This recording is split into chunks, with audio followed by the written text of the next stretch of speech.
अस्सलाम वालेकुम, आप देख रहे हैं ऑनलाइन टीचिंग पॉइंट। बच्चों, आज हमने एक्सरसाइज 1.1 का क्वेश्चन नंबर 2 जो है वो अटैम्प्ट करना है। आपको पता है हमने 10th क्लास की जो न्यू सिलेबस है, जो 2026 में नई बुक आई है 10th क्लास की, वो हमने स्टार्ट किया हुआ है। चैप्टर का नाम है जी कॉम्प्लेक्स नंबर। एक्सरसाइज 1.1 थी, उसके अंदर हमने सॉल्व किया था क्वेश्चन नंबर 1 लेक्चर नंबर 2 के अंदर। ये कंप्लीट आपको समझाया, कोई भी क्वेश्चन मैंने स्किप नहीं किया। और आज के लेक्चर में हमने क्वेश्चन नंबर 2 करना है, तो चलते हैं इस लेक्चर को स्टार्ट करते हैं। देखिए बच्चों, इसमें क्या कहते हैं जी, क्वेश्चन नंबर 2 में कहते हैं right in term of iota. यहाँ पे कुछ क्वेश्चन दिए हुए हैं, इनमें आपको कहीं भी किसी क्वेश्चन के अंदर आयोटा नजर नहीं आ रहा। वो कहते हैं कि हर एक क्वेश्चन में हमें आयोटा नजर आना चाहिए, ठीक है। तो इसका मतलब ये हुआ कि हमने आयोटा की टर्म में, आयोटा की फॉर्म में क्वेश्चंस को कन्वर्ट करना है। तो चलते हैं जी एक्सरसाइज का सॉल्व करते हैं। यहाँ देखें जी बोर्ड के ऊपर मैंने ये सारे के सारे क्वेश्चन लिख लिए हैं। और यहाँ पे देखें जी राइट साइड पे जहाँ पे ये वाला आपको दिखाई दे रहा है -1 स्क्वायर रूट, इसकी जगह हम आयोटा पुट करेंगे, ठीक है। तो बस इसी चीज़ को आपने याद रखना है कि जिस जगह पे -1 स्क्वायर रूट आ जाए, हमने उसकी जगह क्या पुट कर देना है, आयोटा। तो देखें बहुत आसान काम है। इसको हम करते हैं, पहले पार्ट को 2 को हम एज इट इज़ लिखेंगे, प्लस ये जो -4 लिखा हुआ है बच्चों, इसको मैं लिखूंगा -1 और साथ लिख दूंगा 4 और इसके ऊपर लगा दूंगा स्क्वायर रूट, ठीक है। अच्छा, इसके बाद हम इसको सेपरेट करेंगे इसके स्क्वायर रूट को। तो ये क्या लिखा जाएगा, ये लिखा जाएगा 2 प्लस -1 स्क्वायर रूट अलग लिख दूंगा मैं, ठीक है, और 4 का स्क्वायर रूट अलग लिख दूंगा इस तरह से। अच्छा, आप इसको इस साइड पे और 4 को इस साइड पे लिख सकते हैं, कोई मसले वाली बात नहीं है, सही माना जाएगा। अच्छा, मैं इधर नीचे ही लिख लेता हूँ। आप 2 प्लस बच्चों इस 4 का स्क्वायर रूट किसके इक्वल होता है, 2 के इक्वल होता है, बिल्कुल। और -1 स्क्वायर रूट यहाँ देखें, ये इस जगह पे लिखा हुआ है, आयोटा की लिखा हुआ है, तो ये मैंने लिख दिया इसका आयोटा। ये देखें हमने आयोटा की फॉर्म में क्वेश्चन को कन्वर्ट कर दिया। तो ये सिंपल सा छोटा सा क्वेश्चन था। उसके बाद देखें सेकंड पार्ट, बिल्कुल ऐसे ही होंगे। 3 माइनस, जी हाँ, इसको भी लिखा जाएगा -1 × 7, ये कुछ इस तरीके से, ठीक है, ऐसे। अब मैं इसको पहले लिख लेता हूँ, फिर आप कहेंगे कि लेफ्ट साइड राइट साइड में हम चेंज कर रहे हैं तो कोई मसला तो नहीं होगा। कुछ नहीं होता। ये देखें 7 स्क्वायर रूट अलग लिखेंगे और -1 स्क्वायर रूट अलग लिखेंगे। बच्चों इसकी जगह क्या लिखा जाएगा, आयोटा, और ये एज इट इज़ आ जाएगा। ये देखें यहाँ पे 3 माइनस 7 स्क्वायर रूट यहाँ पे आ जाएगा और -1 स्क्वायर रूट की जगह लिखेंगे आयोटा, और ये स्क्वायर रूट से बाहर आएगा क्योंकि -1 स्क्वायर रूट कंप्लीटली आयोटा के इक्वल है। तो ये है जी हमारा आंसर। उसके बाद ये देखें जी, आप इसको भी देख के परेशान नहीं होने के पता नहीं फ्रैक्शन वाला क्वेश्चन आ गया तो क्या करना है, कुछ भी नहीं है, सिर्फ हमने इसकी कन्वर्जन करनी है, बाकी तो हमने छेड़ना ही किसी को नहीं है। ये देखें, इसको मैंने वैसे का वैसा लिखा, बस इसकी कन्वर्जन लिखी, 16 को इधर लिख लिया और -1 को इधर लिख लिया। ये मैं इसलिए इनकी जगह चेंज करके लिख रहा हूँ कि आप कन्फ्यूज़ ना हो कि ये -1 को लेफ्ट साइड पर लिखें या राइट साइड पर, कहीं भी लिख सकते हैं आप, कोई मसले वाली बात नहीं है, ठीक है। अच्छा, नीचे इसके लिखा हुआ है 5। फिर इसी तरह से स्क्वायर रूट इनके सेपरेट करेंगे, 2 डिवाइडेड बाय 5 प्लस ये जो 16 स्क्वायर रूट है इसको मैं अलग लिखूंगा और -1 स्क्वायर रूट को अलग लिखूंगा। जी हाँ, आप बात समझ चुके हैं कि अब इसका आंसर आने वाला है। ये देखें नीचे यहाँ पे आंसर लिखने लगा हूँ, 2 डिवाइडेड बाय 5 प्लस 16 का स्क्वायर रूट बच्चों 4 होता है और साथ -1 स्क्वायर रूट है, उसकी जगह आ जाएगा आयोटा डिवाइडेड बाय 5। तो ये है जी हमारा आंसर। अच्छा, ये वाला आयोटा आप इस जगह भी लिख सकते हैं। ये देखें यहाँ पे मैं लिखने लगा हूँ, आप इसका आंसर इस तरह भी दे सकते हैं, या बुक पे अगर ऐसे लिखा हुआ है तो बिल्कुल परेशान नहीं होना कि ये आयोटा नीचे कैसे आ गया, तो इस जगह पे आप आयोटा को लिख सकते हैं। तो ये हमने क्वेश्चन को कन्वर्ट कर दिया, तो मेरे ख्याल में कोई मुश्किल काम नहीं। उसके बाद ये क्वेश्चन देखें बच्चों, 2 स्क्वायर रूट को हमने कुछ नहीं कहना, इसको एज इट इज़ लिखा रहने देंगे, ठीक है। और जहाँ पे माइनस का साइन है उसको कन्वर्ट करेंगे, 3 को मैं अलग लिखूँगा और -1 को अलग लिखूँगा। यहाँ पर मैंने इस तरह से लिख दिया। अच्छा, उसके बाद आ गया जी 2 स्क्वायर रूट, ये ऐसे आ जाएगा। इसी तरह से 3 स्क्वायर रूट ऐसे आ जाएगा और -1 स्क्वायर रूट भी ऐसे आ जाएगा। अब बच्चों आपको पता है -1 की जगह आप लिखते होते हैं आयोटा, तो ये 2 स्क्वायर रूट इधर आ गया, -3 स्क्वायर रूट इधर आ गया और साथ आ गया जी आयोटा। तो ये हमने कन्वर्ट कर दिया कंप्लीट। इसके 4 पार्ट थे, बहुत आसान थे, मैंने जल्दी से क्विकली से कर दिया इसको। तो उम्मीद करता हूँ आपको समझ आएगा, जल्दी से नोट करें क्योंकि मैं इसको रेज करने लगा हूँ। जी तो बच्चों, मैंने यहाँ पे क्वेश्चन नंबर जो 3 है वो भी लिख दिया। यहाँ पे देखें आपकी बुक पे यहाँ पे मौजूद है, find the value of x and y। ये देखें इसके जो है 5 पार्ट हैं, बहुत इंपॉर्टेंट हैं। ये शॉर्ट के लिहाज से भी और लॉन्ग भी ये बन सकते हैं ये क्वेश्चन, ठीक है। न्यू सिलेबस है तो कुछ भी कहा नहीं जा सकता कि कहाँ से शॉर्ट आएंगे कहाँ से लॉन्ग आएंगे। तो बस ये हमें पता है कि पहले चैप्टर में से एक लॉन्ग क्वेश्चन बनना है, एक पार्ट, और दूसरे में से बी पार्ट बनना है, ठीक है, स्कीम के मुताबिक। तो ये क्वेश्चन मैंने इसका ये फर्स्ट पार्ट लिख दिया, इसको सॉल्व करके आपको बताता हूँ, फिर क्विकली इनको भी कर लेंगे क्योंकि आपको मेथड समझ जाएंगे, आसानी से आपको मेथड का पता चल जाएगा, फिर बाकी क्वेश्चन इसी तरीके से कर लेंगे। तो देखें जी, यहाँ पे मैंने बोर्ड पे लिख दिए हैं क्वेश्चन।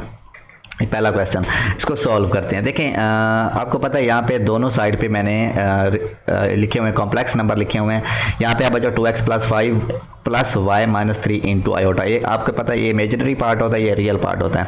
और दो कॉम्प्लेक्स नंबर अगर इक्वल हैं तो इसका मतलब ये होता है उनके रियल और इमेजिनरी पार्ट जो हैं वो आपस में क्या हैं, इक्वल है, यानी कि उनके करस्पॉन्डिंग रियल्स एंड इमेजिनरी पार्ट। -3 = 2। यहाँ देखें ये वाला इतना हिस्सा इसका रियल है और इसमें ये वाला इसका रियल पार्ट है, तो ये आपस में बराबर होंगे। ये वाला आयोटा वाला ये इमेजिनरी पार्ट है इसका, और इधर से ये वाला 2 जो लिखा हुआ है ये इमेजिनरी पार्ट है, आपस में बराबर होंगे।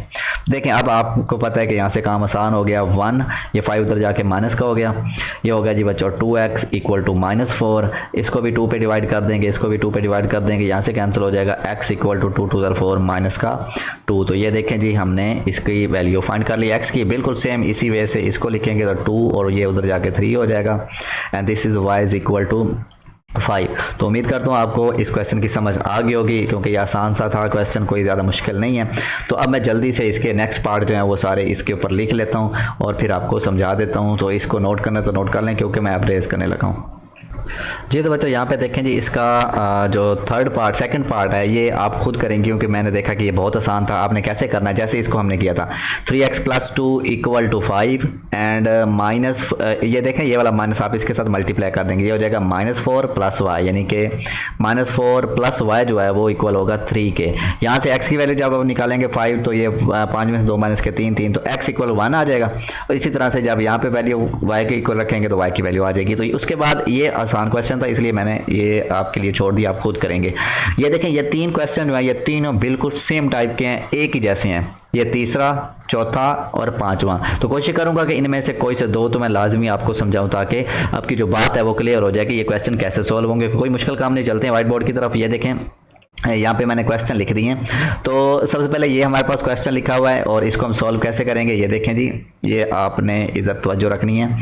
यहाँ से 2x + x iota + y - 2y iota, ये कैसे आया ये देखें। ये वाला x जो है ना मैंने इसके साथ मल्टीप्लाई किया, 2 को x के साथ किया तो 2x, आयोटा को x के साथ किया तो आयोटा x। इसी तरह से 1 को y के साथ मल्टीप्लाई किया तो y आ जाएगा, -2 आयोटा को y के साथ किया तो 2y आयोटा, ये आ जाएगा। और इस राइट साइड पे जो है वैसे का वैसा। उसके बाद बच्चों मैंने यहाँ से जो इमेजिनरी पार्ट है उनको मैंने अलग कर दिया है और आयोटा का जो रियल पार्ट है वो हमने अलग किया। ये देखें एक ये वाला इसका रियल पार्ट था और दूसरा ये वाला रियल पार्ट था, इनको मैंने अलग किया 2x + y, ये देख रहे हैं, इनको साइड पे लिख दिया। इसके बाद आयोटा, जिसके साथ आयोटा एक ये वाला है बच्चों और एक ये वाला था, तो x आयोटा -2y, तो x और -2y को इधर लिख के ये देखें इकट्ठा किया। अगले स्टेप में मैंने इन दोनों में से आयोटा को निकाल दिया बाहर, ये देखें आयोटा बाहर आ गया।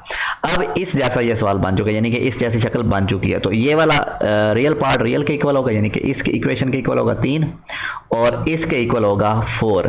तो ये देखें मैंने इसको = 3 रखा है इस जगह पे और इसका नाम दिया जी इक्वेशन नंबर 1 का। और x - 2y एक साथ आयोटा, तो ये आयोटा वाला 4 है तो इसको 4 के इक्वल रख दिया। तो इस तरह से मैंने 2 इक्वेशंस बना ली। अब बच्चों हमने इसको सॉल्व करना है। आपके पास काफ़ी सारे मेथड है, आप कोई भी तरीका इस्तेमाल कर सकते हैं। मैंने इसको किया इक्वेटिंग द कोफिशिएंट। कोफिशिएंट का मतलब इक्वेट का मतलब है कि इनके जो कोफिशिएंट है वो मैंने सेम किए। यहाँ देखें बच्चों, यहाँ पे लिखा हुआ है 2x और इधर लिखा हुआ है ओनली x, तो इधर भी हमें 2 चाहिए। तो इक्वेट कैसे करते होते हैं, इसका जो कोफिशिएंट होता है, यहाँ पे 3 है तो उधर आप 3 से मल्टीप्लाई करते, 4 होता है इस जगह पे 4 होता है, आप उधर 4 से मल्टीप्लाई करते। जो इधर कोफिशिएंट लिखा हुआ है वही आपने इस इक्वेशन से कर देना है मल्टीप्लाई। तो देखिए मैंने ये किया मल्टीप्लाई इक्वेशन 2/2 बोथ साइड, यानी कि इसको भी 2 से मल्टीप्लाई किया, इधर से भी इसको 2 से किया तो 2x - 4y। ये देखें 2x ये मल्टीप्लाई है मैंने यहाँ पे किया हुआ स्टेप बाय स्टेप, कोई भी स्टेप मैंने मिस नहीं किया ताकि आपको समझ आ जाए आसानी से। तो 2x - 4y = 8, ये 4 को जब 2 से मल्टीप्लाई करेंगे 8। अब बच्चों इसका भी इधर 2x आ गया और इसका भी यहाँ पे ये स्टार देखें बना रहा हूँ, इस जगह भी 2x। इसका मतलब है इनके कोफिशिएंट इक्वेट हो चुके हैं, इक्वल हो चुके हैं, एक जैसे हो चुके हैं। अब आपने क्या करना है, इक्वेशन 1 में से इक्वेशन 2 को माइनस कर देना। यहाँ देखें यहाँ इस जगह पे ये वाला, तो इक्वेशन 1 में से मैंने इक्वेशन 2 को कर दिया माइनस। ये ऊपर इक्वेशन 1 लिखी, नीचे इक्वेशन 2 लिखी, और आपको पता है यहाँ पे साइन था प्लस का तो ये माइनस हो जाएगा, साइन चेंज होगा डेफिनेटली। यहाँ पे माइनस था तो साइन प्लस हो गया बच्चों, ये प्लस का और एक माइनस का ये तो हो जाएगा कैंसिल। एक इसका कोएफिशिएंट यानी कि 1y और ये 4y मिलके 5y बना देंगे। इधर से बच्चों ये प्लस का 8 था और माइनस के प्लस का 3 थे और माइनस के 8 थे, तो माइनस के बच गए 5 ये वाले। अब ये 5 उधर जाके डिवाइड किया तो -5 को 5 पे जब डिवाइड करते हैं तो आंसर -1 आता है। तो ये देखें जी y की वैल्यू हमने निकाली। अब आपकी मर्जी इस इक्वेशन को किसी भी इक्वेशन में y की वैल्यू को पुट कर दें, 1 में, 2 में, 3 में, जहाँ मर्जी। मैंने इसको 1 में पुट किया। ये देखें ये वाली इक्वेशन जो थी हमारे पास, ये वाली इक्वेशन 1 थी, इसमें पुट किया है। तो 2 इंटू ये देखें वहाँ पे y की जगह मैंने -1 पुट कर दिया, ये -1 उधर जाके प्लस हो गया, 4 हो गया और 2 डिवाइड किया तो x इक्वल टू 2 आ गया। तो कितना आसान क्वेश्चन था, बहुत ही इजीली हमने इसको कर लिया है। और ये इंपॉर्टेंट भी आपने ध्यान से करना है, इसको नोट करें जल्दी से करना है तो, क्योंकि मैं अब इसको रेस करने लगा हूँ। हाँ जी, तो वजह यहाँ पे मैंने थर्ड पार्ट इसका लिख दिया, सॉरी फोर्थ पार्ट मैंने कर दिया है, यहाँ पे सॉल्व कर दिया, आपको जल्दी से समझा देता हूँ और फिर हम जो नेक्स्ट क्वेश्चन करते हैं। देखें यहाँ पे ये लिखा होता है 1 minus iota into X plus 2 plus iota into Y equal to 4 minus iota. तो बिल्कुल उसी तरह से ये मल्टीप्लीकेशन होगी, एक्स को 1 के साथ भी करेंगे और एक्स को आयोटा के साथ भी करेंगे। तो ये देखिए एक्स को 1 के साथ किया तो एक्स आ गया, माइनस एक्स को आयोटा के साथ किया तो एक्स आयोटा। इसी तरह से ये 2 और आयोटा ये वाई के साथ मल्टीप्लाई होंगे, 2y प्लस वाई आयोटा। उसके बाद रियल पार्ट हमने इसका अलग किया। ये देखें बच्चों ये एक्स और यहाँ से 2y इसको मैंने अलग कर दिया। उसके बाद ये देखें माइनस एक्स आयोटा और ये वाला प्लस वाई आयोटा मैंने अलग कर दिया। अब उसके बाद यहाँ पे मैंने लिखा प्लस, क्योंकि हमें यहाँ पे बीच में प्लस चाहिए होता है, ठीक है, उस जैसा बनाने के लिए, इस जैसा बनाने के लिए। तो बच्चों ये मैंने जब प्लस लिखा और ये माइनस ब्रैकेट के अंदर ले गया और उसके बाद यहाँ से y लिखा और दोनों में से आयोटा को निकाल दिया बाहर। अब ये वाला जो है रियल पार्ट होता है तो x प्लस 2y जो है 4 के इक्वल है, इक्वेशन 1 आ गई। और ये वाला इमेजिनरी पार्ट होता है क्योंकि इसके साथ आयोटा लिखा हुआ है, तो minus X plus Y equal to -1। देखो यहाँ पे आप सोच रहे हो कि यहाँ पे तो माइनस आयोटा लिखा हुआ तो -1 कहाँ से आ गया। तो बच्चों इसको मैंने ऐसे 1 माइनस इंटू आयोटा, ये देखें तो हमने कंपेयर करना था तो उसके आयोटा के साथ जो कोफिशिएंट होता है ना वो लिखना होता है, तो वो -1 है तो हमने भी -1 लिखा है। अब देखें इन दोनों को हमने कर देना है डायरेक्टली ऐड। अब आप सोच रहे होंगे अभी तो हम पिछले क्वेश्चन में मल्टीप्लाई किया था, इसमें क्यों नहीं कर रहे हैं। बच्चों हमारा मकसद मल्टीप्लिकेशन का इतना था कि इनके जो कोफिशिएंट है वो एक जैसे हो सकें। ये देखें यहाँ पे इधर भी इसका कोफिशिएंट 1 है और इस इक्वेशन में भी इसका कोफिशिएंट 1 है, तो सेम कोफिशिएंट है और अपोजिट साइन है। अगर कोफिशिएंट सेम हो, साइन अपोजिट हो तो प्लस करना है, कोफिशिएंट सेम नहीं है तो उसके जो अदर साइड पे जो कोफिशिएंट हो उससे मल्टीप्लाई कर देना है, और साइन अगर सेम है तो फिर माइनस करना है। तो यहाँ पे देखें अपोजिट साइन भी है, कोफिशिएंट भी सेम है तो प्लस किया। ये बच्चों प्लस और ये माइनस कैंसिल हो जाएगा, एक कोफिशिएंट इसका 2 इसका 3y इक्वल टू 3। उसके बाद यहाँ देखें इस जगह पे तो y इक्वल टू 3 जाकर डिवाइड हो गया, 3 को 3 पे डिवाइड किया तो y इक्वल टू 1 आ गया। इसी तरह से इसकी आपने इक्वेशन 1 में पुट कर देना, आप 2 में पुट कर सकते हैं, जहाँ मर्जी पुट करें।